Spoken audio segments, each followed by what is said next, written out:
Hello, baby. I was crazy once. I'm thinking of a number.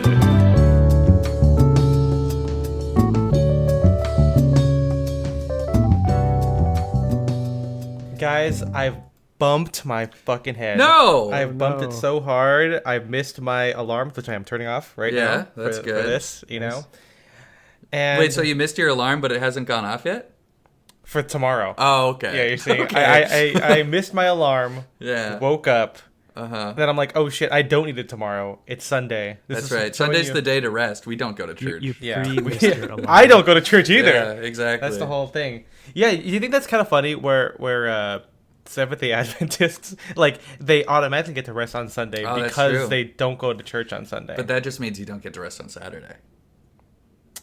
Yeah. Hey, Pastor Doug Batchelor, can we get some... Doug Batchelor? Yeah. Yeah, I dig bachelors. I dig The Bachelor. I forget he's been around for like 200 years. So to have Spencer understand this, Yeah. Doug Batchelor, I think, is probably the most famous Seventh-day Adventist preacher. Okay. And he's been very famous about, like, you know how like, the whole end of the world stuff? Yeah, yeah. Seventh-day Adventists don't, and if there's any real SDAs listening to this, maybe I'm wrong here. I've been out of the church for so long. But Seventh-day Adventists don't believe that you can figure out when Jesus is coming back. Yeah. And so I think in 2012, like, he bought out like a bunch of like those conspiracy theorists, like radio stations, because he's like, well, if you're not gonna use them, like, I'm gonna use them. And so he's kind of like the preeminent authority SDAs Okay. kind of thing. So anyway, if we were to question whether SDAs are technically resting on Saturday because they have to go to church on the Sabbath, we gotta ask him. Because Ellen White She's dead. she's dead. We should get And they don't believe in Doug. heaven. Well, they don't believe that you go to heaven right when you die. Really? Yeah. Oh, that's because interesting. You have I to didn't wait know that. until Jesus comes back. Okay. There's no- Damn. yeah. So is it like purgatory? No, you're just, you're you're just just dead. dead. Dead? It's Yeah. as if you were sleeping, waiting for Jesus to come back. Yeah. That's Okay. It's the whole thing. That is interesting. I had where no idea. time is just you close your eyes one day when you're, And when then it's when time, you die, and then you wake up, and then Jesus is Jesus- coming So down. on the in cloud. essence, it's like basically like you go to heaven right when you die, like from your own perception. Except for the people who are alive, Okay. you don't like. You're not like, oh, he's looking down on this right now. Like, Okay. like you're like, no, he's gone. And But that's for- why SDAs don't believe in ghosts, Okay. because ghosts are Satan. Because he's trying to tempt you. Yeah. Because But we do believe to in the real believers. Well, demons are fallen angels. That's the difference. I know we end up talking a lot about religion and Christianity on this podcast. I'm not particularly religious, but I do appreciate. I like when people mix weird folk beliefs with Christianity. I think Absolutely. that's cool. Well, that's kind of like the SD. At least when I was growing up, and we had there's a whole like stream we had kind of Yeah. I think similar to this like 3 years ago. Yeah. But when I was younger, I was like, see, I'm like a rationalist because I'm like, well, there's no ghosts. There's no, like, you're dead when you're dead. It's as if the only like mystical thing is that Jesus is coming back. Did you guys ever read like This is a crazy topic. apologetics books? I think that's what it's called, where it's like the case for Christ or it's like trying to prove Christianity like scientifically and logically. Have you ever read those? I've heard of them, but I I've never. haven't. We never had that. Yeah. I think I had one of those, like the kids version, which I don't know the difference between the kids Oh. version and the adult version, but Okay. it was just like a bunch of stuff. Like actually, the Bible. It was like The Simpsons predicted it for the Bible. It's like the Bible talks about this, and it's not a discovery that was made for another 500 years or some shit like that. So it's like, so how did they know? Yeah, you reading there, Andre P. Noor has a car. Yeah. Well, first thing you get in the car. It's a car. But anyway, we should review those books for the podcast. Maybe Yeah. we'll read them and be like, I'm What about completely the convinced. Gospel of like not Gospel? Oh, of are you Nicholas, talking about like the that's non-canonical? Those are fucking cool. the one where like Jesus like a kid fell off a building and died, and they thought it was Jesus, and Jesus was like, no, it's not, and then he brought the kid back to life. Yeah. And the kid was like, yeah, it wasn't Jesus. And like, oh, okay. And then he killed him again, right? He had to. Jesus, Yeah. it's a 1 in, 1 out. Well, Uh-huh. and you have to keep the numbers like consistent here. You Yeah. know? There was something I'm not going to talk about. I'll talk about this off pod. Yeah, yeah. I was going to get into a controversial topic, but we'll talk about it. And we off don't pod. do those. Yeah, We exactly. don't. This is not what we do. Yeah. Good morning, everyone. Good the old morning, man America. Snoring. Rip Van Winkle is currently in his sleep Yes. because it's raining It's outside. raining in California, which is a rare thing. Raining in California. It's like I always like whenever we have like 2 or 3 days of heavy rain, because like all the local Southern California news, yeah, they're gonna love it. All the Southern California news outlets, like for the entire like 2 weeks preceding the rain, it's like, here's how to prepare, like here's what to expect. It's so much. It's like a big event for us guys. Yeah. Yeah. And the funny thing is, that the last pod, I think, that we also talked about rain, because I think it rained like one day. Yes. Because we did talk about, a little bit about MJ and like asking about umbrellas. Mm-hmm. And I still have not opened mine. Because the thing in LA rain is like, I'm not, I have street parking right now, but like I don't have to have my umbrella. And it's not like raining that hard. It's coming, it's definitely more than yesterday. Yeah.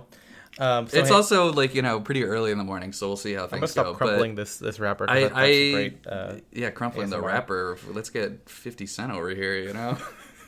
First rapper that came to my mind. But anyway, like crumble cookies. Yeah, crumble cookies. Expensive 50 Cent for crumble cookies.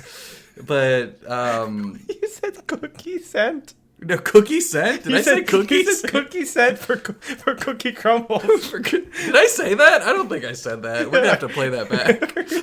But anyway. No, I'm not an umbrella guy. And I'm saying that because I don't own an umbrella. Wait, what? I'm sure I do. But I'm certain I own an umbrella. I'm not. I don't think I do. But I just wear like a big coat and a hat, and I feel like that's fine. Like unless it's like really really pouring. Yeah. Like for the short walks to like my car to my office or from wherever, I feel like that's really Name two all more you places. Need. A store and two. From my car to the store. I see what you're saying it's a lot of car to other places. I see. LA in the house over here. Exactly. But yeah, I just wear a big coat and I put on a hat and I'm fine. Yeah, I like that. I mean, we're gonna talk about. I guess we'll teaser alert here. We're gonna talk about some transition stuff. We're all transitioning. That's right. We're transitioning from summer to fall. And I will say we're going to talk about that, and we have a big I guess we're going to talk about fall firmly next pod, because I think that we're going to have fall firmly. It'll probably be closer to fall with weather in the next pod that we have after this one. Yes. And so we're going to talk about all of that. This is around the time where it starts to cool down. Well, sometimes it's like 100 degrees on Thanksgiving. Sometimes that's true. Sometimes it's cooler. We're going to find out. But either way, we're talking about it next pod. So keep an eye out for that one. And that's my transition to saying this is Style and Direction, a menswear podcast. Believe it or not, at this point, we're getting close to the end here, guys. Yes, close to the end of the year. And so just need to remind you guys, this is still menswear. Yeah, it is. I'm one of your hosts. My name is Ethan. I'm one of your hosts. I'm Spencer DSO. And I'm the other one of your hosts. I'm MJ. The third of the hosts. The other Are host. we? I guess we're hosting them, because I'm like, we're not like there's not a host and then guest in this thing. We're hosting everyone that's listening. We're inviting them into our mind palace. Yeah, whenever they're folding laundry, or they're driving their cars, or maybe on the subway. Yeah. They could be. If you're listening to this on the subway, I want you to shout out, "I'm listening to Style and Direction" wherever you are right now. Yeah. And then tell us what the Subway Takes guy says. Exactly. If you're on Subway Takes right now and listening to the podcast. Yeah, while he's interviewing you, and then you say, "I'm listening to Style and Direction." He's like, "What?" With his little MetroCard microphone. We should start recording the podcast like that. We're not a video podcast, so no one sees it, but we should be holding a MetroCard. Apocalypse Duds. Shout out Connor. Does video. A lot of podcasts are transitioning to video now. Yeah, I mean, I obviously know that with my career, with the current job that I have. Mm-hmm. And we're never gonna do this, because we record in the morning and I'm in pajamas. Well, Spencer's wearing a full outfit. Yeah, because I don't like being seen in pajamas. I don't like it. I want people to see me in pajamas. Yeah, you know what I'm saying? When I go downstairs to make breakfast or make coffee in the morning, like even if my roommates are home, I put on my necktie. Now I'm gonna take a quick shower and throw on a t-shirt and jeans or something. Quick show pow for just being seen. I get it. You're a guy who's like, if I die in the kitchen, you can't be seen wearing fucking sweatpants or whatever. Anyway, this is a fun episode for you guys. We got a lot of different stuff we're talking about here. We saw Moulin Rouge. We did see Moulin Rouge. Specifically the staged version, which was at the Pantages. The musical. The stage musical. Well, it's Broadway. it's always a musical. That's true. Yes. Well, I'm saying a stage. Stage I see musical, you're saying the stage version of the movie musical. Is what you're telling me. But this was like we saw it like opening week, didn't we? I put this in my scrapbook. I have the little program that says opening night. Oh yeah, opening night from the producers. Oh yeah, I've only seen the movie once. I don't remember any of the songs on that. I've actually not seen the musical version of that, but I've seen the season of Curb Your Enthusiasm where they're doing the musical. Okay, I do remember this thing. Yeah. But yes, we saw Moulin Rouge. Yeah, I had never. Actually, have you seen the movie before? I don't believe so. Okay, hold on. Here's another question for all of us. Were your parents obsessed with this movie? No. Really? I don't think so. Really? Maybe I don't know. I don't remember them ever talking about it. I think my mom likes this one. I don't think my dad would be into it. My mom might have been. I'll ask my dad about this, but I don't remember much Moulin Rouge talk. The early 2000s movie that got referenced in my house a lot. My mom did the thing from The Master of Disguise where it's like, this is what you're doing, and it's a mouth flapping. And he's being Noel Coward? No. James, David Niven. Yes, I think. yes. He's being David Niven. And then this is what I want you to do, and it's a closed mouth. Yeah. So that was the 2001 film that got referenced. We should talk about it on the pod. We should all watch it. The Turtle Club, obviously. The whole, like... What does he say? It's Al Pacino? He like dances with Al Pacino. Little wiener and tiny nuts. He says that. Yeah, little wiener. Yeah, I think. I don't know. She's got a huge ass. Yeah. I love that you can see him mouth the big. Yeah, but great, because he says great ass instead. Oh, sorry. Yeah, he says great ass. Yeah, great ass. Which is good. That was and I like Hank Azaria is actually scared in real life. I think I would be too if a small man a small detective guy was not only insinuating that I had something to do with a bank robbery, but that my girlfriend's got a huge ass. Yeah. Don't talk about my girlfriend like that. Yeah, I've never seen this. I think my mom was obsessed with this. Yeah. She likes musicals. And all I remember as a kid, it's like, red and gold and yellows and... my ex, I think, knew the song. What's Your Song? I think is what they sing. Yeah, the Elton John one. Yeah, I hope you don't mind. It's a good song. It is. I mean, I think obviously, as we're about to talk about, this entire thing is all good songs. Yeah, and it's a jukebox musical. I've never seen what's it called, Rock of Ages. I've never seen any other one of those things. Yeah. What if that movie's good? That's the Tom Cruise one, right? Yeah. Yeah. What if it's good? Who knows? I don't know. Jukebox musicals aren't usually good. Yeah, that's true. Singing in the Rain is a jukebox musical. That one's really but that's good. so far now where I'm like, those songs exist in their own universe. Yeah. And I'm like, no one's singing like Moses Supposes like at the club or for fun. Well, they should be. I saw the movie relatively recently because it's one of Isabella's favorite movies. Yeah, she grew up with it, and so we watched it together. I enjoyed it, but my previous only exposure to Moulin Rouge was the Nostalgia Critic review. Because I liked the Nostalgia Critic when I was a kid. Yeah, we know. Yeah, and he did. This is an infamous episode because he made it like a full length musical making fun of the movie, and then people were like, it seems like you really liked it, but it is. I don't know. I went into it. I wanted to be Belle clear. Epoque.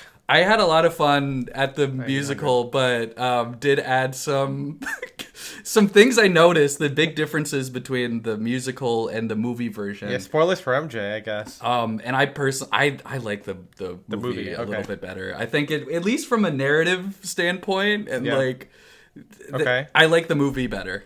But I had a lot of fun. Tell us your brief thoughts on this. So there were some weird things that they changed with the characterization in the film. So the basic plot it's like La Boheme. It's like this like guy is in love with a courtesan or whatever. Yeah, and then she is with this wealthy duke, and it ends in tragedy. But so consumption. Yeah, consumption. But so the overall plot of the two, like the kind of like beats are the same, but like I said, a lot of the characters and the relationships have been changed. In the stage version, Yeah. Rather than being from London, Christian is from Ohio. Yeah. He says He's- something like it's like near Toledo or Yeah. whatever. Some fun Midwest jokes for you. And they make him like an awkward like Tumblr sexy boy. Oh, Ewan McGregor is what you're saying. No, in the musical. I in see. in the movie he's not like that. Like he's like very earnest and he's very like Okay. he's very idealistic, but he's like also like kind of cool and charming and like sexy. But in this one It's he's Ewan like McGregor, you know what I'm but saying? in this one he's like, yeah, I'm a nervous guy. I'm around a pretty girl. Like Is it an implication that she's older than him? maybe. Well, because Because that's the other guy's older too. That is the other thing that's weird. Is like they make it seem like everyone is the same age and they all came up together. Well, that's like musicals. That's Yeah. like plays and musicals where like sometimes you just kind of like because you're sitting so far away. This was something that Isabella was speculating. It's like she was like, because it's like, a lot of these big musicals, like after they run, like they start selling the scripts to like high schools. And so she's like, I wonder if that's an addition they put in for high schools when it's like, it's harder to mask the fact that the cast is all like 16, 17. Yeah. So it's like, because it's like all the characters, like Satine, Toulouse-Lautrec, even Zidler, they're like, we all came up together in the streets. And that's like not... I guess if you're implying like the implication for us is that they are older than Christian. Yeah. But the actors are probably around the same age. At least Lautrec is older. And I think Yes. by that implication, I'm kind of reading that Satine's like maybe like 5 to 10 years older. Like she's like an older courtesan, Maybe but I still could very see that beautiful. because she's talking about it's like I'm gonna lose my looks and like whatever, but yeah, and she's also like the mama bear of like Yeah. the whole thing. well, because the other thing is like Toulouse-Lautrec and Zidler are both They're real people. They're real people. I think one of the big differences is the musical like doesn't have a lot of the full songs, or if they do, it's like all medleys, which the movie does occasionally. But What did we say? It's the Solo Bolo movie. It's also Yes. the someone else said it's sorry, take a shot. The Pitch Perfect. What do you call it? The riff off. The riff off Yeah. thing where they kind of just transition between songs. Yeah. But then the other thing is like I think the big change is that the Duke is like way different in both versions. Where the Duke is like he's not cool and sexy. no. So the Duke in the movie is very like weird and nebbish, and is like comes off more as like this is like a weird inbred rich guy. Yeah. And he seems like easier to fool, and like because in the movie it's like it's the same kind of setup where he walks in and he sees everybody and they're like, oh, we're putting on a musical.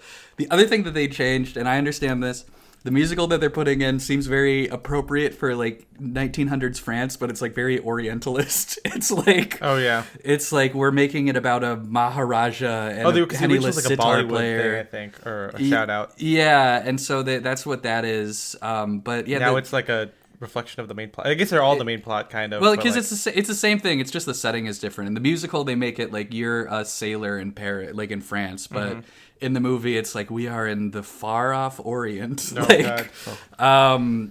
but yeah, it's like they like kind of fool him. Where it's like I feel like in the movie, he's like you can have your little play, but like when it's done, I'm gonna fucking own you. He loves saying that. Yeah, but in the movie, he's like, this play sounds very intriguing. And it's like not until someone kind of like tells him later, it's like, hey, like she's fucking Ewan McGregor, that he like starts to get all weird about it. Okay. But I think that is a big change. Everyone is like friends in the musical. Like everyone's like besties with each other. And Yeah. like there's no interpersonal conflict. That's not how it is. But I don't know. This is like hard to do for a stage play. I wish there were like 100 people on stage at all times, because that is the energy of the movie, and I feel like that kind of captures this vibe a lot better. Like Toulouse-Lautrec's gang, like you can see it in the photos. In the movie, they just have him and like the guy from like where is he from? Where Argentina. Argentina. They have the Argentinian guy. But like his posse is like way bigger. It's like 6 or 7 people in the movie. The Bohemians. Yeah. But I still liked it. The costumes were fun. We'll talk about this. Yeah, the Duke wears riding boots. I think is awesome. Yeah. They're all wearing like jacquard waistcoats with some kind of like overcoat, which is like a good easy way to like have them look It's like it's early like wow, 1900s. it's, or yeah, whatever 1900. The Belle Epoque. Yeah. Oh, my girlfriend put this in there. This is not like a she thinks thing. Connection because they can't do that. No, connection to other movie we've talked about, The Red Shoes. Red Shoes, for sure. Baz Luhrmann said that is one of his favorite movies and something that he was really inspired by when making Moulin Rouge. And the most recent, because I watched it right after we saw the musical too. And the thing that I noticed is like it really is like has this old Hollywood look to it. Not like it's shot like an old Hollywood movie, but the colors and everything, it's like I feel like he was trying to emulate like that Technicolor look. But also the plot is the same because, well, or not the same, but in the movie, and this is where the big changes come in. In the movie, Zidler has kind of the same relationship as like Lermontov to Moira Shearer. Where in the movie version, and it's like there's like a scene that kind of parallels like her, you know, like it's like the scene where she like runs away from the red shoes and like, you know, but in the movie it's kind of reversed where she has this chance to run away but then she continues to like but again, that's like the vibe in the movie is like everyone is besties and they're all looking out for each other. I mean, also the musical version came out like 2016, so it is like almost 10 years old at this point. Let's talk about the music in it. Let's briefly talk about that. We got some other stuff we got to talk about too. But the music I thought was really good. Again, I had never heard the original ones. I know that the original one has like it has a lot of the same songs. Nirvana is missing. They do "Smells Like Teen Spirit." That's what all the rich people are singing when they come in. Okay. Yeah. Okay. I mean, I like that it's, you know, there's a lot of contemporary stuff in it. Like I was telling MJ this before, like when they sing "Shut Up and Dance with Me," I was like, this is gonna be the best musical of all time. That was, I mean, I know that this musical was from 2016 when they did that because that was bringing me back to every high school dance I had. That song, it's also in One Battle After Another. It's getting its due. Well, actually, I hate that song. I don't want it to get its due, but yeah, you've mentioned I think like 2 other times in the pod. I don't like that song, you man. know, "Walk the Moon." Yeah, I do love it, and then the fact that they mashed it up with I think "Raise Your Glass," Your by Pink is really, really, really fun. I think that the love song melody was a little too much for me. There was a lot of like just every love song in the world, which I guess makes sense narratively. Like you're feeling this stuff, and like every love song is about your girlfriend or Satine or whatever. I do like "Only Girl in the World" that the Duke sings. I think that's really funny to like obviously like do the gender flip and he's singing it to her. It's really fun. And of course Your Song is great. And then what's their main song that they like love singing? It's like oh my god, it's the only like original song that they have. It's God, I keep forgetting what it is, and this doesn't even have it's fuck. Come What May. It's Come What May. That's the original one in there. But yeah, I liked it. I think I would watch it again. I can't wait to watch the movie version at some point. And of course, riding boot fall, riding boot summer, riding boot fall, baby. It's riding boots all the time. What did you think of the outfit where the Duke is like taking her out for a summer day? And it's like the most accurate part of it, where everyone's wearing like the going out like. Not putting like the Champs-Élysées kind of a thing. But I thought it was interesting because the cuts of everything were very accurate, it seemed like, but everything was in these like pastel colors, which is like contrast against the thing. But it's also, you know, like kind of reminiscent of like paintings from that era. Like I can't remember the name of the park, but you know the painting of everyone at the park. Yeah. It's funny, I was talking to my girlfriend about this. Yeah. Painting of people in a park, it's like a Sunday afternoon on the island of Le Grand Jet. Yes. Okay, whatever. Surat. It's Surat. Surat, yes. Yeah, that painting, it kind of had the color palette of paintings like this. You guys remember the Parks and Rec version of this, I think? No. You guys, hold on. It's some NBC sitcom. Oh my god, I can't even do it. A Sunday afternoon. There we go. Painting. Parks. Fuck. You're getting the AI overview. No, I don't want the AI overview. Oh my god, No! Parks and Rec. There it is. Oh, wait, that's not even what it is. Okay, maybe I never saw this. Okay, maybe you're making it up. Yeah, I could be making it up. There's a puzzle. Anyway, it's fake. Moulin Rouge. Moulin Rouge. Good. Everyone should. Watch it. I don't know. Go see it if you like Moulin Rouge and jukebox musicals. The LA Times review was really funny because it's like it wasn't positive or negative. It was just like this is a lot, and that's how I would say it. That's how I would describe it. So yeah. MJ, how are you dealing with the cold? MJ, like, you're a little cold little boy. The cold. Famously, let's talk about our fall trend. You know, I think it's time. Let's talk about our transitional stuff now. You know, I at this point, I also have firmly put away my, like, summer stuff. So, MJ, what do you got? How's your transition season going? Yeah, I mean, it's kind of funny because we're funny like a clown. Yeah, haha. Because we live in Southern California. Like last week it was like 90 degrees, and now it's that's true. Yeah, it was hot. It was hot last week. It's raining, you know. So it's we're like rubber banding back and forth still a little bit, but so yeah, like you were saying, transitional weather. Like we're putting away summer stuff, putting away like I guess lighter weight sort of outfits. I have a question. I guess my follow-up question to you is, how are you dressing for it? But like, you know, I think maybe we all have this where you don't want to full send fall too early. You know what I mean? Like you're not like, I'm not doing like overcoats, or I'm trying not to. Like, I don't want to get burned out. This is actually this is not in the notes. This is off the dome here. New thing. MJ, like, are you, when you're dressing, because obviously you're dressing for work, you got to be stylish also. For when you're on the floor and everything. Are you full sending fall? Like, are you excited? Like right now, like, okay, I'm transitioning super quickly, and then, or are you like, I'm gonna ease into it, I'm gonna wear like a wool tie or like a tweed jacket or something first? A little bit, maybe easing into it still. Like, I really don't have to. I mean, just like work wise and just the weather, we don't have to layer as much. Well, that's true. I guess you probably you don't want to get sweaty while you're out there. Yeah, and I think just like in general, like we can get away with what we've been wearing the past few months still, but then maybe if it gets like chilly or like, you know, later, and the sun goes down sooner now, so it gets cooler sooner. Oh man, it's been going down so fast now. Yeah, I feel like 5 o'clock, it's like darkness. I've been experiencing this for my entire life, but I'm always surprised. I'm always like, what the fuck is happening? Yeah.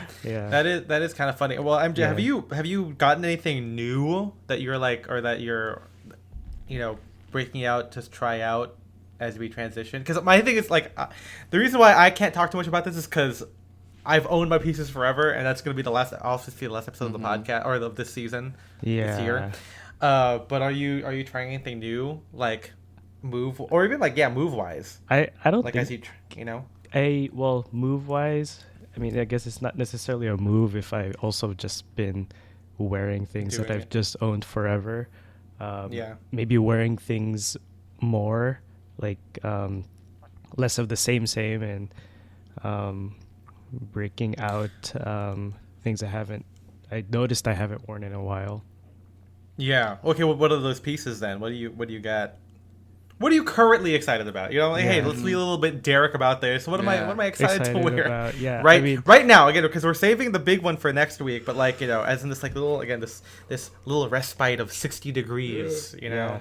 Yeah. Perfect opportunity to bring out like the fleece. You know, Oh yeah, that is like a light layer. I think that makes sense, or like that's very easily, you know, to like do. And by fleece, you're referring to your I have the engineered garments fleece and the 316 fleece.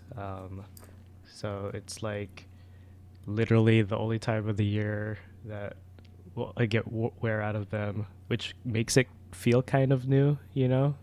Since that's good. That's an interesting concept, you know, where you have an item that you wear in these transitional seasons, and because it's a rare thing, it feels like a little treat. Kind of similar to like a barber jacket, where like like when it gets really cold, like short, because I you know, obviously I like wearing my overcoats a lot. And I do think I probably wear those more than rain coats. And I'm trying personally, for me, if I'm gonna, you know, talk about how I'm doing it, I feel like I do want to wear my barber jacket as like my fall thing before it gets too late into fall, where I'm like, okay, now I'm just gonna wear a straight up overcoat, because LA doesn't have like a true winter, so it's like I don't want to waste overcoat weather on barber weather, but also the reverse too, where like I don't want to just wear an overcoat when I'm like I want to wear a barber jacket. So yeah, do you kind of, it feels great every time. Do you kind of feel like one is more of like a main outer piece of outerwear versus the other, or is it you're just kind of balancing them, is what you're trying to say?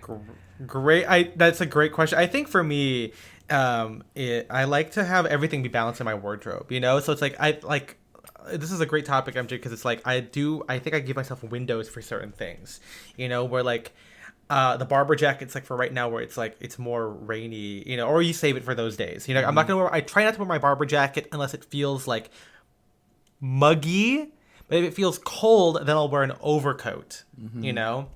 And so I try and do those kinds of things where it's, you know, it evens out in like the long run. I think obviously when you first get it, like when I first got the barber jacket, I'm gonna wear it all the fucking time, just like you did when you first had it. Oh yeah. And then when I found mine on Grailed, I did mine, and then MJ, you still gotta get yours at some point. I'm wearing mine a lot again. Literally, it's raining outside. It's raining. I didn't bring it this weekend because when I came up here this weekend, I had to pack really fast because I took it. I was you can't turn away. You can't talk and turn away from the microphone. I'm turning away from the mic to breathe in. But no, this I was coming up here, and I'm bringing Isabella's Don't tease sister. it yet. We're gonna end with that. That's later. right. I brought Isabella's sister up because it's Isabella's birthday party this weekend. Woohoo! Yeah, and so.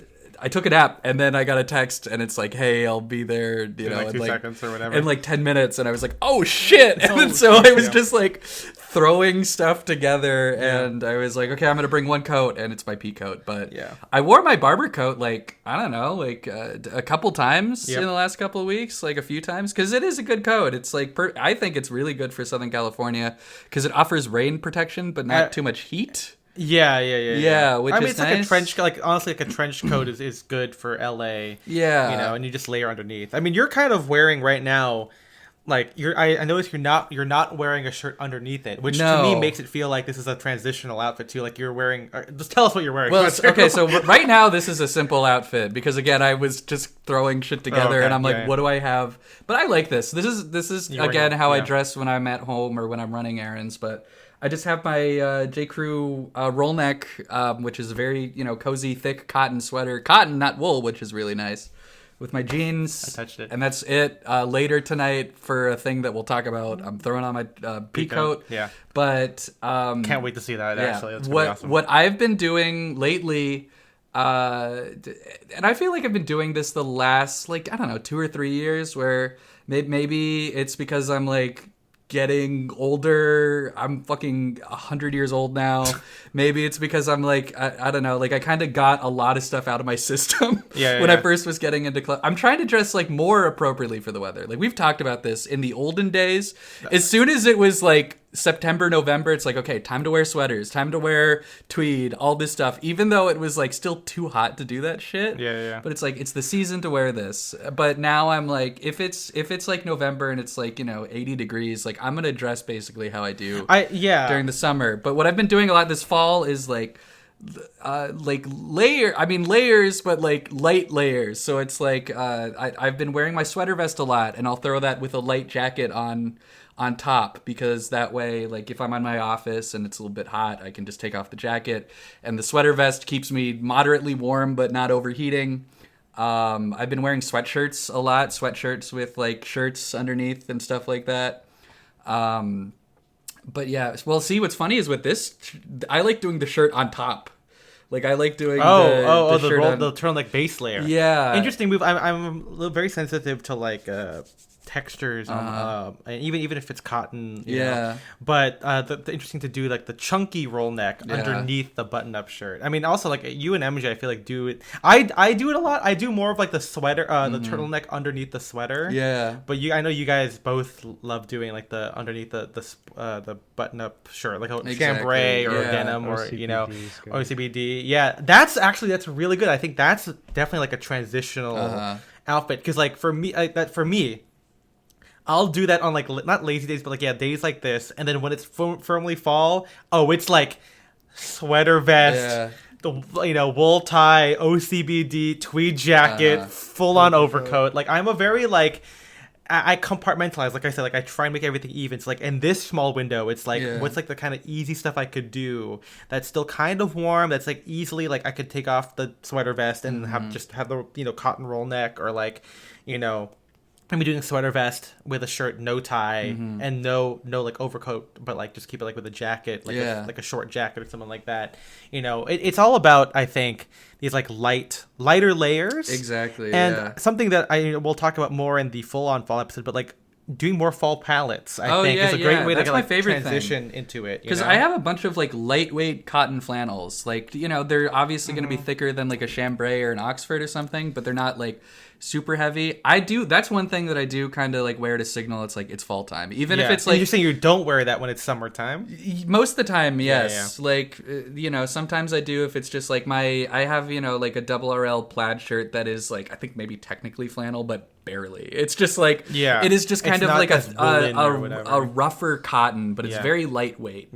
But I do start to wear that a lot more, and some of my other flannel or like kind of fall palette shirts, even when it's like slightly warmer, I'll just wear them without a jacket and like roll up the sleeves, and I'm it's fall. Like I like doing stuff like that. The fall palette I think is good. Like maybe that's the signal, is like summertime, it's aloha shirts, like fall, winter. Oh yeah, absolutely. We're gonna get into that in the next episode. MJ, any other moves that you think of for like this like midway to like full on fall or early fall attire kind of a thing? Do you have any other MJ faves, pieces or moves that you like? I think leaning into the accessories a little more, which is like interesting. Funny to say, because it's like it's not very many, because it's just like scarves and maybe like headwear. Accoutrements, I say. Accoutrements. Because like obviously scarves, that's a good one. Ties is just forever anyways, but at least unless you have a bunch of them, then like I try to save my like checked ties or like my wool ties for this like, season. Fabric and texture aside, just wearing alternative neck accoutrements, as you were saying. Do you do you feel like you kind of have the same sort of thing? I mean, the funny thing is, I think I do the scarves in summer, because I think most of my scarves are like the silk scarves. It's very like jaunty. But I do like. Maybe you're reminding me of going back to the Ethan archive. I do like the idea of a fun like a sweater, OCBD. And then like the neck scarf thing. I mean, it's very Drake's of that era. To me, Drake's is very of that fall era. Because like that's also like, I mean, it's New York, obviously. Those guys back in those days, Alex, Chase, and everyone, they've all moved on to bigger and greater things now. But that's always in my head. And there's that one outfit that I have where it's like the yellow, my yellow lamb's wool crew neck with like a navy jacket, and I've got like a red foulard scarf. I might have to wear that at some point this week if it's still cold, hopefully, or at least colder. And I definitely want to wear that. So yeah, thanks for reminding me, MJ, that I should do my jaunt. I should read my own article. Yeah, I guess so. Like my Drake's tapestry scarf is very fall coded, I feel like. Yeah. And then wearing that with a crew neck. I know, Spencer, you wrote down crew necks in general, and I think that is a fall thing. Like, don't have to wear the sweater vest with the tie. I can wear the crew neck, blazer on top, and a little scarf. Especially the Drake scarves that are, and as I said, the foulard scarves that are silk, because it's not really that warm, but at least it covers up a little bit. When it's cold, I wear like my wool scarves that I like stole from my grandma. My grandma is very cold. She's a very small Filipino woman, and she has a bunch of scarves. And one day I was like, Lula, do you wear these? She's like, no. And I'm like, can I have them? And it's really good because one's black. Oh, that's cool. And one is like this like green, like olive like green, and it's like I'm sure it's like polyester wool or whatever, but hey, that's warm or whatever, so I've got that. And I thought of another. Oh yeah, I found my dad's old knit polo, and nice. I've never really been into knit polos, like long sleeve knit polos that are fully buttoned through. Yeah.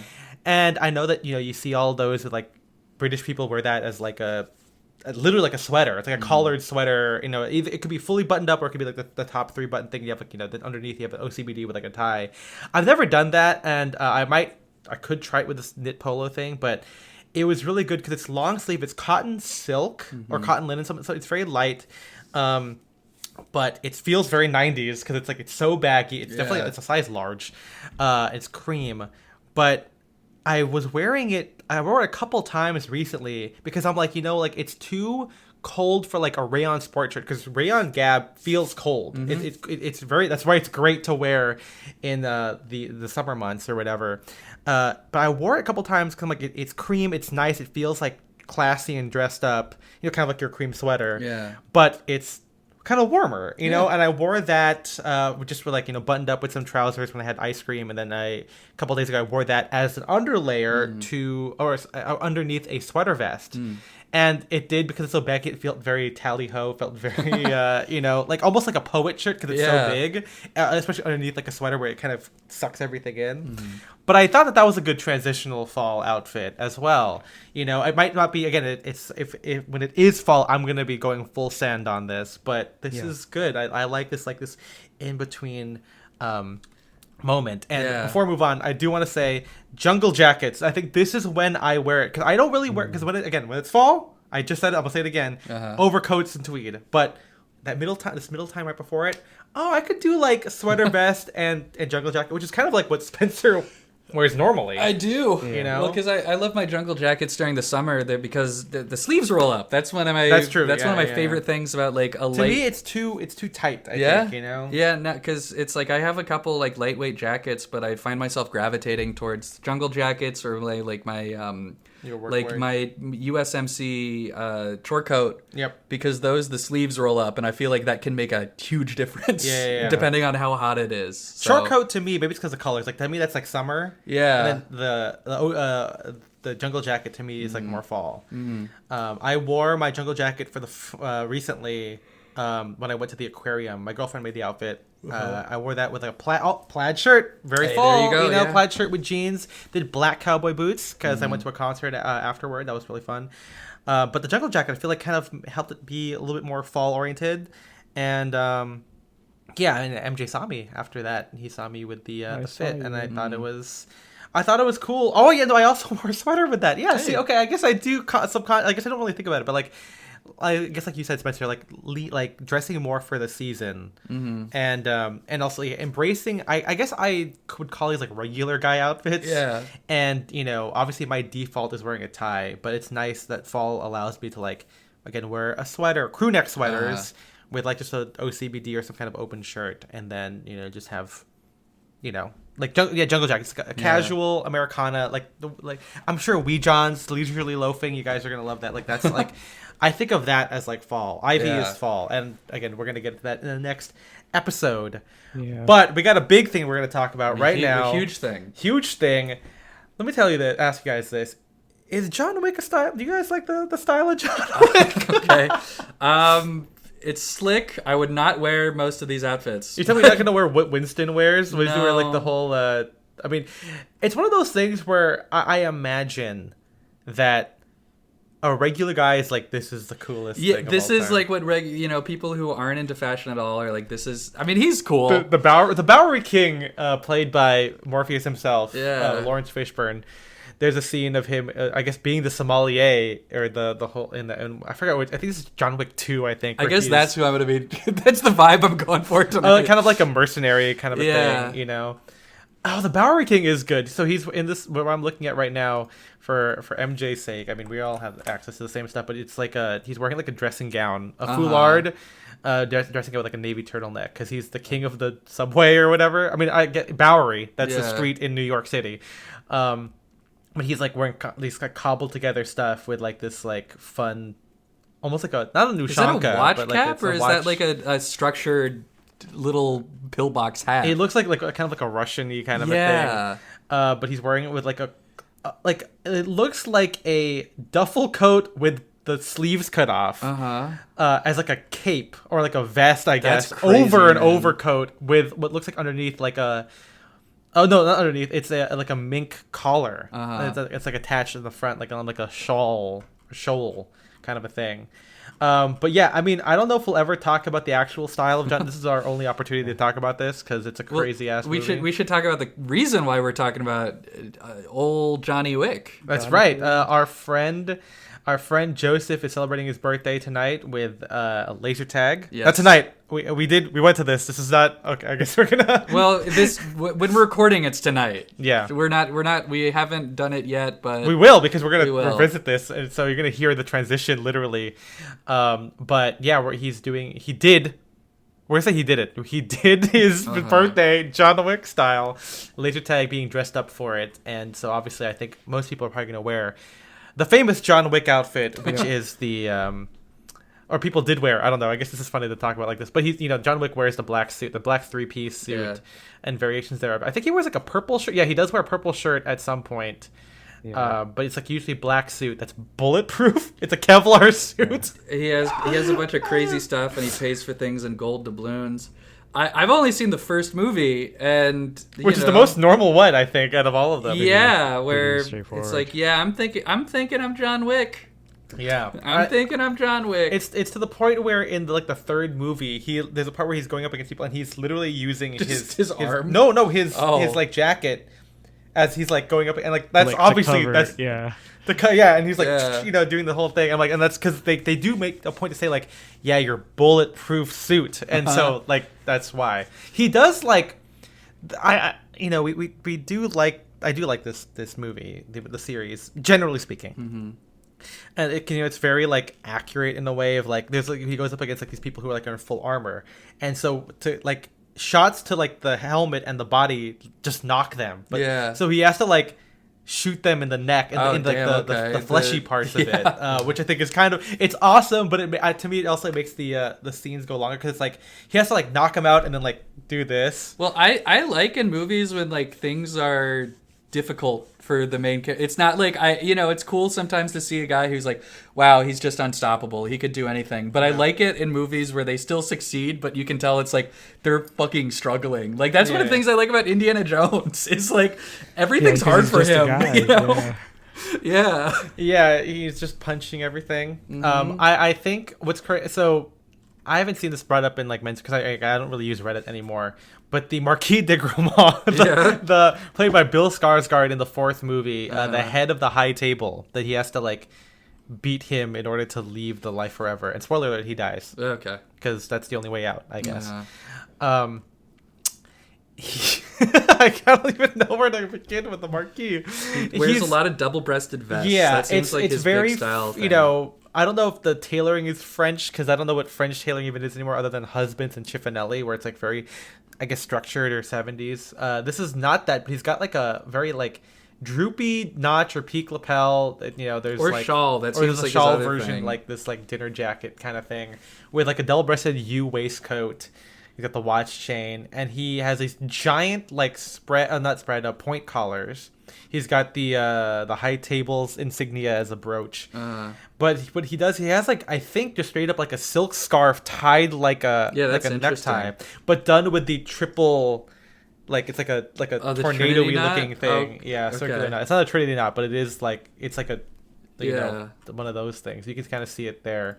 In this one, see, it's like a triple knot thing. I could see it. And it's like I think the color combos are fine. Like I think wearing a red dinner jacket with like black pants is cool. I just don't like how that suit fits him. The white suit that we were just looking at. That doesn't. I don't like this. I think it's kind of cool. I mean, white pants with like a cream jacket. And the cream tie. Like it's like the ideas are fine. Like it's like. It needs more like I don't know. If it had a little bit more drape. If it wasn't so like. Skin tight on him, but that's the problem with most stuff from the 2010s. Yeah, MG, do you have a favorite character from these fucking movies? I think it's. What's the made-up word that he uses where he's like he's. Hold on, I think MG, you froze for a second. Are you still there? Oh, here I am. Hello. Okay. I'm gonna ask the question again.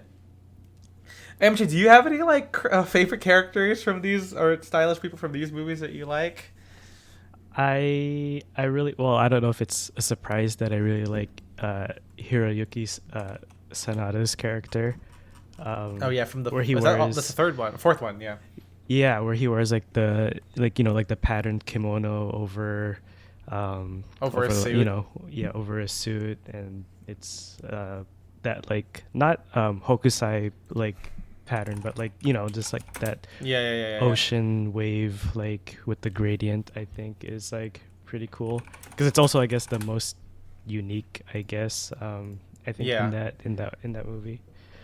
Yeah, Rina Sawayama I think also looks really cool with like her like kimono style blouse with like the corset and then on top of it is like the she has her, like a also long like a cape shrug cape. She's so cool. I mean I wish that Ballerina was about her kind of or something, but obviously I mean maybe she'll interact with Ballerina or what's her name fucking Ana de Armas. I mean they did do what is it thing?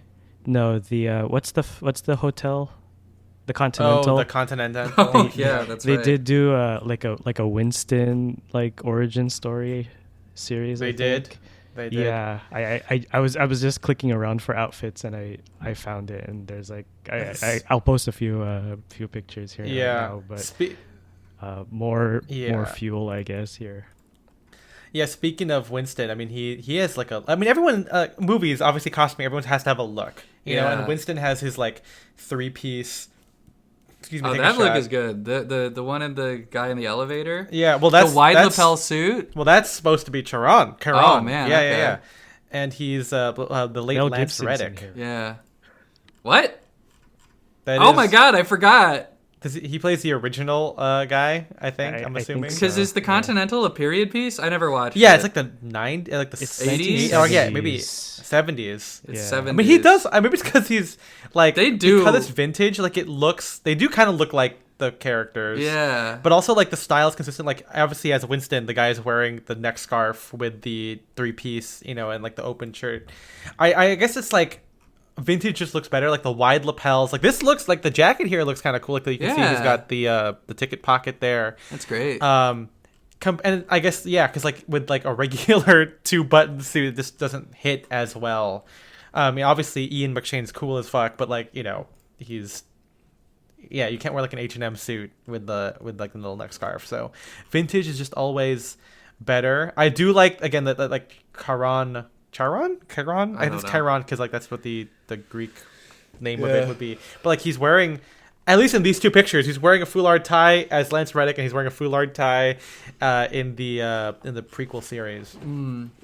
I forgot that Mr. Krabs is in this. What's his name again? Clancy Brown.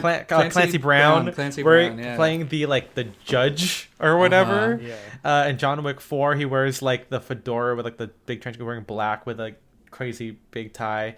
You've also got the adjudicator in the second or third one, who I guess is like, I forgot if they like, I don't know, they're a different thing. I don't know how this world works, but they wear like a suit with like a little overcoat on top. Always love like the feminine or androgynous looks with tailoring. You got Ruby Rose playing kind of like the rival, I guess, also wearing all black. Ruby Rose, they wear a like a red velvet jacket. Common in the famous airport scene or subway scene.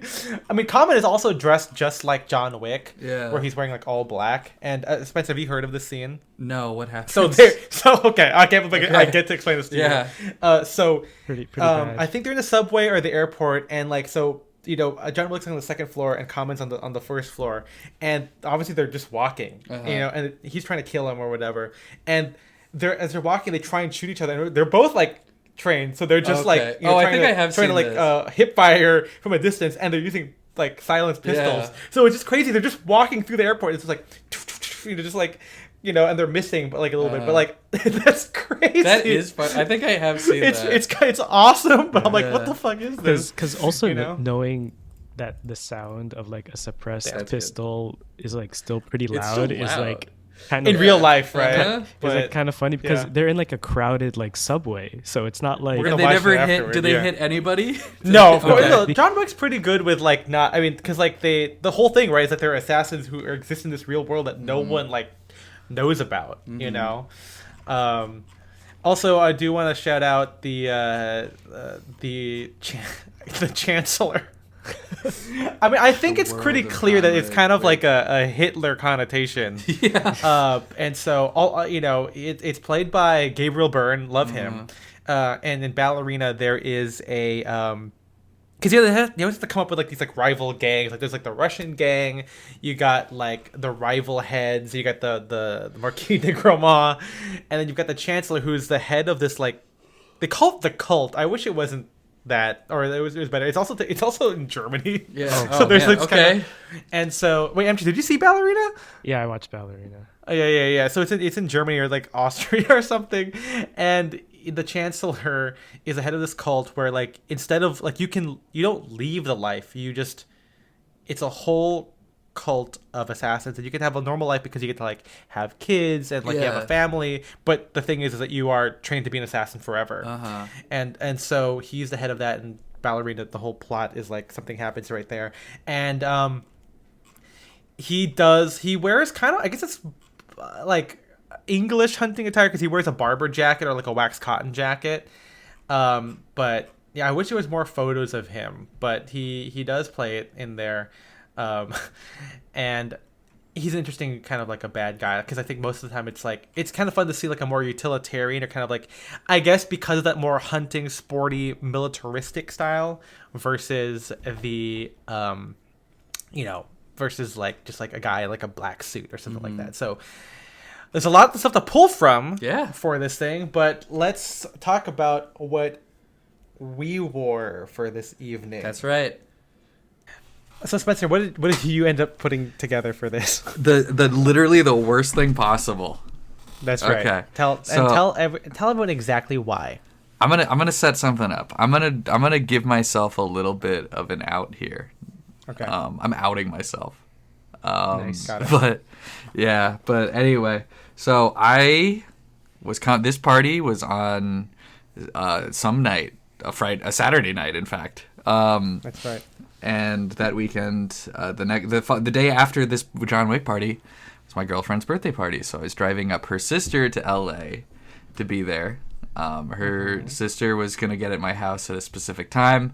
I went home. I took a nap that went too long, and I only woke up when she texted me, "Hey, I'll be at your place in 15 minutes." And I had not packed or planned anything yet, so I had to throw something together very quickly. What I did end up packing for this, I was trying to think of like looking through the images, and I was thinking about the dramatic collars, and so I built something around my pea coat. And the thing I like doing nautical. Yes, which I did bring and I did wear. You'll see in the photos. I was trying to think of like when I wear my pea coat, I think of nautical stuff. So I went with a turtleneck, some jeans and boots, and I was thinking it's like maybe I'm like a ship captain in the John Wick universe or something. I'm someone who ferries people to other criminal countries. I don't know what happens in these movies. I've only seen the first one. But I got there and I realized something. Well, the first thought I had was, my first thought when I got there is like, I should have worn camo pants. That was the mistake I thought I made. Turns out I made a much bigger mistake. As soon as we got into the room where they were explaining the rules, I and everyone else around me realized that I glowed in the dark. My sweater was white. I was wearing a white cotton roll neck from J. Crew. And I was completely glowing in the dark, and everyone else was wearing black and navy and dark colors, and so they weren't. And so I had a choice that was either be really glow in the dark, because I saw someone took off his white button-up because he had a black t-shirt underneath. I did not have that luxury, because I was wearing a white striped shirt underneath that. So that didn't help out at all. So instead I opted to play several rounds of laser tag while wearing an incredibly thick wool pea coat. And I got sweaty, man. I was fucking sweating my B off. Sweaty. What does B stand for? Ball. Wow, just one. Just one. Singular. Yeah, the other you one had was your fine. watch cap on too. Actually, I did, but I took that off. I took that one off pretty quickly. I think after the first round, I stopped wearing that. You were like, "Fuck this." Yeah, fuck this. I also did eventually take the sweater off. Just went with the undershirt, but still peacoat, and that helped a little bit. The sweater and the peacoat were pretty miserable, but overall, I want to say, did not ruin my enjoyment of the birthday party. It was very fun. And I mean, your outfit was good. It still feels like a militaristic kind of a thing. Right? Yeah. So, but I just wish I had worn something else for laser tag and UV light. And I don't even care that I ended the night with half of one coin. So I had a really good time over there. Yeah, MJ, what about you? You kind of you did not go for the like a fully tailored look. You kind of, I mean, I guess you and Spencer were more casual, decidedly. But how did you make yours? Yeah, I mean, I was ready to play laser tag. I was going to say airsoft, but ready to play laser tag. Yeah. So I wore my Nike Gore-Tex boots. Also, it was still raining. That's right. So, it was pretty rainy, which yeah, I made for the mood though. Even though we were inside, obviously, but just dressing for the weather the whole day. It was also we should also say it was like fucking pouring rain and very cold. So yeah, it was kind of perfect, kind of perfect for all the layering and clothes we got to wear. Yeah, but good thing we talked about fall or pre-fall, I guess. Pre-fall. Early fall. But MG, yes, continue. Yeah, going up to the pants, I wore a pair of technical fabric, pretty techy cargo pants that were like easy to move in, easy to play in, and then a black cotton turtleneck, Uniqlo turtleneck, and my gray herringbone engineered garments vest, and then over that the black Banana Republic overcoat, bringing the John Wick theme all together, because he does wear a black turtleneck in the second movie, not just the black on black tie shirt suit. I had to look it up, and I do see it now. Yep. I think he only wears that for like the second half of the movie. I don't remember, but he does wear a turtleneck in the second movie only, I think. Yeah, I gotta rewatch him again. I know while we were recording, I looked up like the plot of all four movies just to remind myself what the fuck these movies were about. How crazy it just goes, and the world building. Ballerina: from the world of John Wick. You know. What a terrible title. Well, speaking of ballerina, I know I mentioned the Chancellor, who was again like kind of wearing this like English. He was wearing a Barber jacket, some kind of wax cotton jacket, and so I kind of thought of that, and I kind of went for like an English gentleman assassin, by which I mean I wore riding boots and a gun check jacket. The Barber, obviously, because it was raining. And I wore a sweater vest, but the colors I think was what made it John Wick. So obviously my gun check jacket is green and brown or whatever, so it's very earthy. But the shirt I went with is like a dress shirt in like a grayish, very dark blue gray, which felt very John Wick, because I think he wears like a purplish shirt, as we said, with like a black tie and this black suit in one scene. So I did that. Black knit tie. My sweater vest is like black or like dark navy and gray, the two-tone double RL or Ralph Lauren vest. And get the black riding pants and black riding boots. So it's very dark, very tonal, kind of edgy, an edgy take, a gothic take on English country gentleman attire.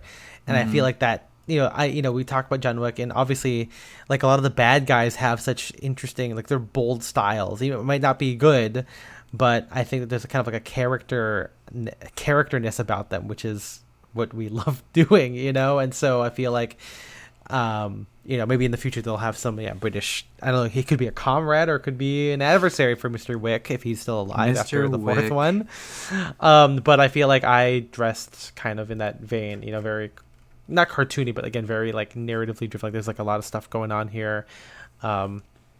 debated on. I mean, I wasn't gonna wear my barber while we were playing, and I only wore my sport coat for the first one, and then I took it off after that because there was no way I was gonna be in there. But it looked good, all black with the not all black, but like the dark tonal stuff, the gray purplish blue shirt. I think it looked very John Wick. And as I talked with Joseph at a post laser tag cocktail, he was very happy that everyone also dressed up. He was actually concerned that people weren't gonna like participate. Like he knew people would come and play obviously for his birthday, but like he didn't expect that people would like all dress up, and everyone basically did. Like 99% of people. Some people obviously, I think some friends of his who didn't know if they were going to make it, they weren't dressed up, but everyone at least wore black. Nice. Some of them wore like, the girls wore like corsets and dresses, which were very cool. Some of them wore like blazers and waistcoats as well. I love our friend Yumna, who did not know that there was even a theme to it, just was wearing black. For fun that's funny. Anyway. Yeah. I mean, just laser tag kind of like calls for yeah. Or just like, it's, why not, just be punky and edgy or whatever. Joseph wore like a black windbreaker with a black button up and gray pants. We got James and Claire also dressed up. I think Claire wore like a blazer with a dress. James wore like a navy shirt with gray pants, black shoes, and a black knit tie. He had his black overcoat as well. One girl, Victoria, was wearing like a pinstripe blazer, which I thought was a fun touch as well. But yeah, I mean, it was cool. Everyone, again, dressed up. On all the photos, it's so funny that Spencer is glowing literally because he's the only one wearing white. Yeah, and because I was pregnant in all those photos. That's true. You were, the miracle of life is what they say.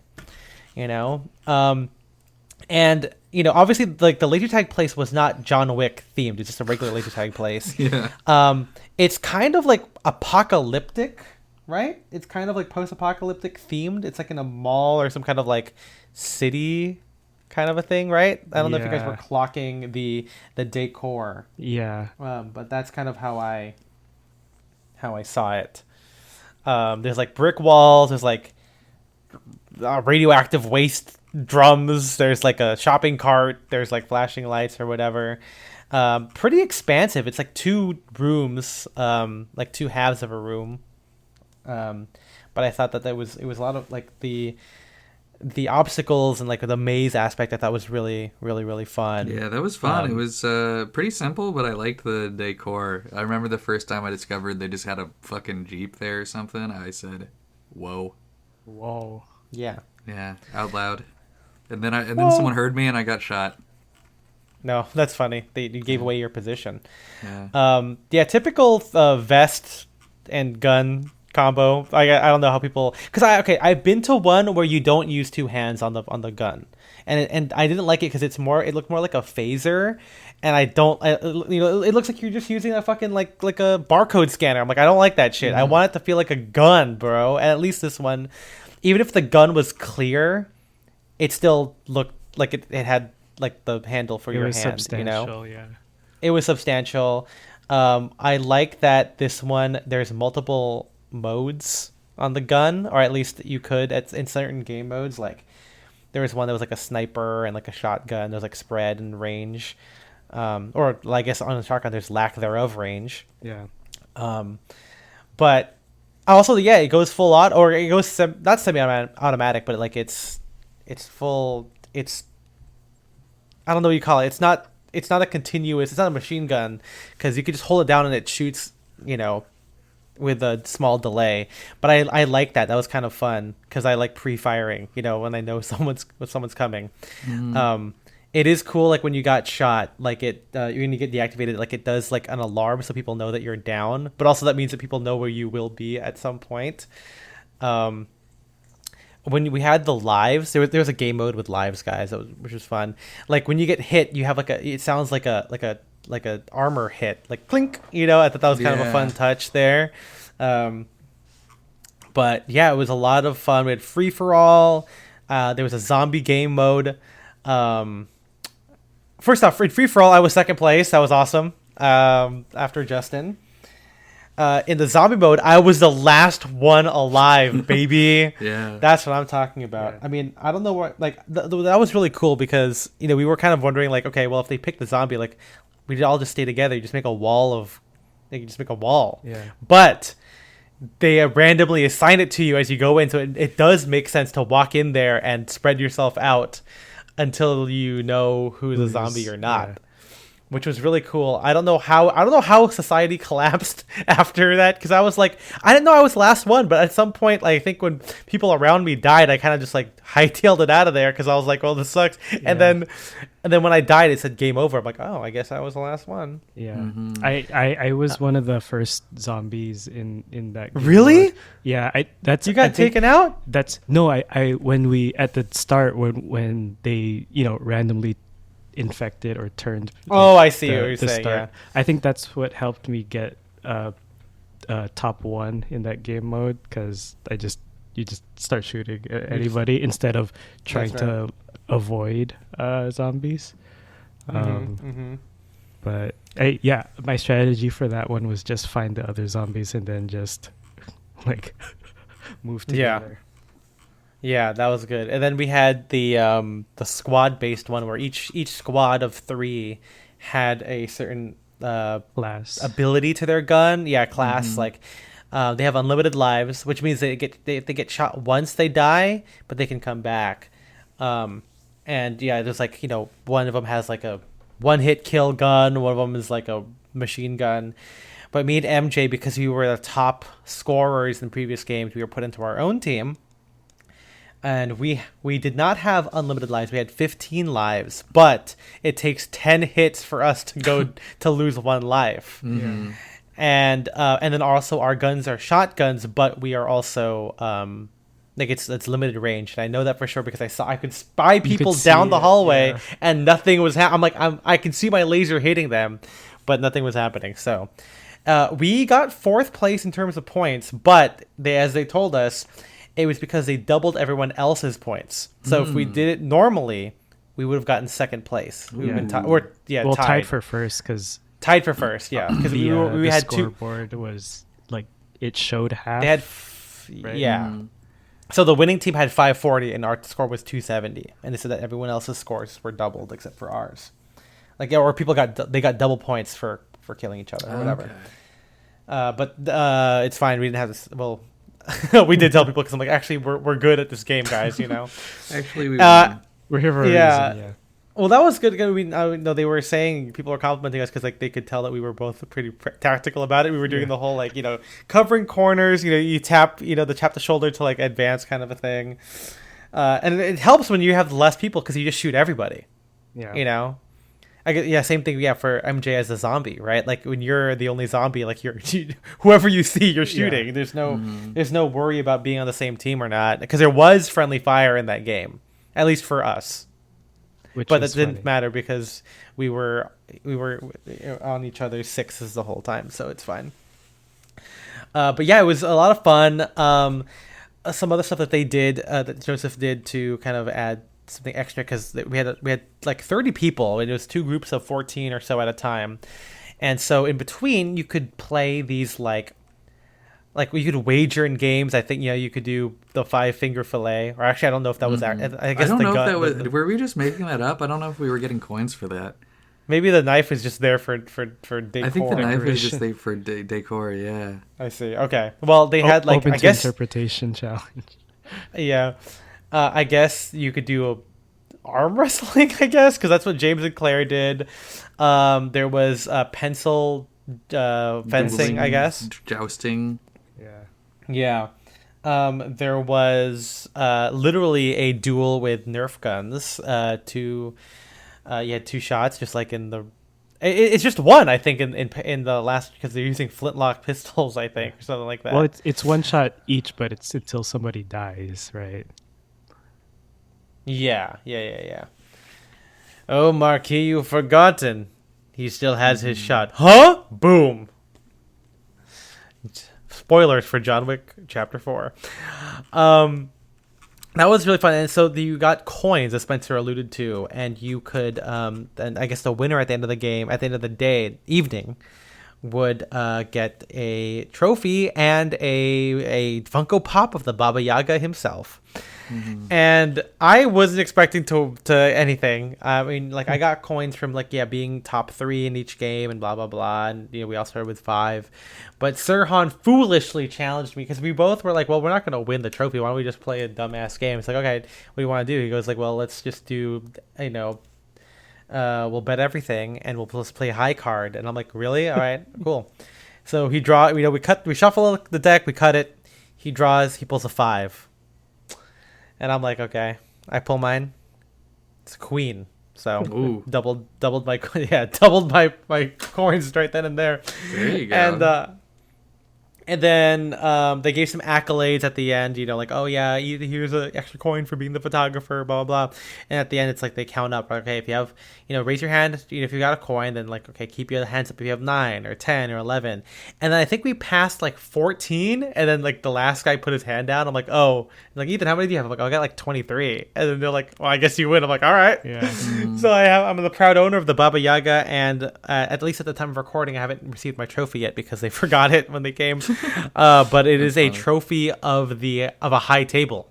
Wow. So I'm a part of the high table now. You guys remember I guess not Spencer, but the Elder in the 3rd movie? He's above the high table. Yeah. And then the Marquis. I don't know how the extended like the people outside of the high table work out because they're like connected. And yet he dies earlier than the Marquis de Gramont, who is a part of it, whatever. But really, really fun idea for birthday. I wish we had more time. Yeah, I was gonna say that too. I feel we only got to do like 3 or 4 rounds. I guess we could have done just kept going in every group. Well, I guess you couldn't because you needed to let other people play, but I don't know. It was fun. I wish we got more time to do stuff. The team game was really good. I wanted another round of that, but that was too bad. I guess you could have just gone in with the other, but if the other people were full, you couldn't have done it because it would groups of like 12 or 14 people. But yeah, I'm glad again. I'm really happy everyone dressed up and was a part of it. It was even my party, but I just like that idea that people showed up and full sent the theme. I talk with the all the time. Yeah. 2025, 2025, and 2026. The years, the continuing year of themed parties, maybe. Absolutely. I mean, it's something that makes sense for us in our friend group, I feel like. And, when I was catching up with Joseph, he felt really, really happy that he has friends who like to play and full send it, like Ren Fair, obviously, big one, the Wizarding Party, Halloween. I mean, he's been to my birthday party, so he's seen it. So he's just glad that his friends all, I feel like that makes sense. Like, we're friends with people who are similar to us, and I'm not surprised that Joseph, even though he's friends with all of us too. Like, his other friends are also down to take a big part in it and have fun because. I don't know if I said this at the Wizarding episode, but a friend of ours told his friends about the Wizarding Party or the invitation, and his friend that I don't know said like, "Oh, that's a lot of effort," and it's like, yeah, and it's like, I mean, for this, what's the point? Like, like, laser tag is fucking awesome, dressing up is awesome. Put those two things together, like, it just makes it feel so much more fun and getting into it, it just makes it even better. Like, I'm not a huge fan of people who are like or try to be nonchalant about this stuff, it's or even like, or if they play it like a sport too much, like, I mean, like jump shotting or whatever, you see that in like Nerf every once in a while. And airsoft is fun. I feel like it's a little too milsimmy and the engagement distances are a little far, and obviously people are like doing plate carriers and everything. So like laser tag in a suit, I mean, call me Barney Stinson, I guess, but like that's just kind of it just felt really fun, and and being able to be like lightweight, move around, but also to kind of take it seriously, and everyone else is taking it pretty seriously too. Like, no one was like camping or like like following each other around just shooting. Like, it's also good that there wasn't like kids playing, or people didn't act like kids while they were playing it. Like, people played it like you're supposed to, which is good. But yeah, I wonder what other themed parties will come next. What other things could we do? You know, millions of ideas for theme parties. Yeah, I mean, we dress up for escape rooms, so I feel like that's kind of fun to be immersive and to do things with it. So we'll see. 2026 coming up. You know, we've got the Oscar party every year. We got the New Year's Eve every year. You know, we got Friendsgiving, which we'll talk about in the next episode as well. You know, lots of opportunities to dress up and be on theme with your friends. And if you're listening, I guess you should do this. I don't know how people don't do this, you know. Also, I feel like we're gonna go back and play laser tag more. I feel like we've unlocked that for ourselves. Oh yeah, that's so fun. Because it's great. Ultrazone still exists, guys. Ultrazone Los Angeles is still here. Yeah. There's one in Sherman Oaks too.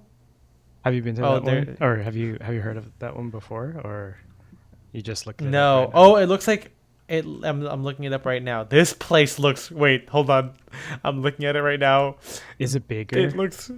I don't know if it's bigger, but the decor is crazy. It looks like it's like ruins, like Aztec ruins, which I guess kind of makes sense for like the original one that we went to. But yeah, I love that it says here for casual play, groups, teens, adults, youth groups, church groups, company parties, every single thing you can think of is there. Ultrazone Alhambra, which is where I like to go, at least when I was younger. Does this still exist?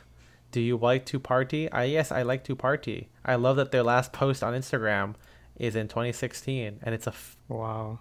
It's a very it's a very small. It's a very small and unused one. Wow, there's 1 star on Facebook. People don't like this place. We gotta go back. It's closed right now. Okay. Well, yeah, at 10 p.m. it's closed right now. That's right. Well, we should just go there and camp out until they open again. We have to. I love this place. I love laser tag. I love guns. I love dressing up. Yeah, I know. Well, guys, if you've got to take anything away from this, you got to watch Moulin Rouge. You got to get ready for that pre-fall. I guess by the time this comes out, maybe it'll be fall already, you know. I mean, we're literally going to follow this up with an actual discussion on fall, so maybe don't even listen to this one. Yeah. And also play laser tag, guys. It is so much fun. You know what else you can do? You can also go to patreon.com/styleanddirection. You can give us $5 a month, and we give you bonus episodes on movies. I'm talking In the Mood for Love, All That Heaven Allows, Secret of the Incas, Live by Night, all those kinds of stuff. If you like all that shit, then go to wait, that's only 2 W's. www.patreon.com/styleanddirection, all spelled out. You get the bonus episodes, and you also get access to our Patreon Discord, where you can talk to us about all this stuff and more. If you decide to double that and give $10 a month, nothing happens other than MJ saying thank you. MJ, who are we thanking today? We are thanking our Sadcast fanatics, Shane Curry, Philip Gregard, Henrik Wilberg, Alexander Batten, and Talbot. I think, hold on, we might have to cut this. I think Alexander Batten is no longer a Patreon. Or is he on there? Oh, really? Wait, hold on. Because I have it sorted by active. Is he might currently be one, but I don't know if he's still... I think we could just read whoever's active and then like... So it says that his membership expires at the end of this month. So he should still get it. Okay. Because it says access expiration November 30th. Okay. Okay, well, thank you guys so much for being a part of it. If you want to follow the podcast, you can go to Style Direction on Instagram, all spelled out. Spencer, what's your Instagram if you want to give it out? I'm at Spencer DSO. And I'm at Aya MJ. And I'm Ethan. There's a reason why I'm doing this. And I'll tell you guys at the end of the year. We'll see you guys next time. Bye-bye. Bye-bye. Bye-bye.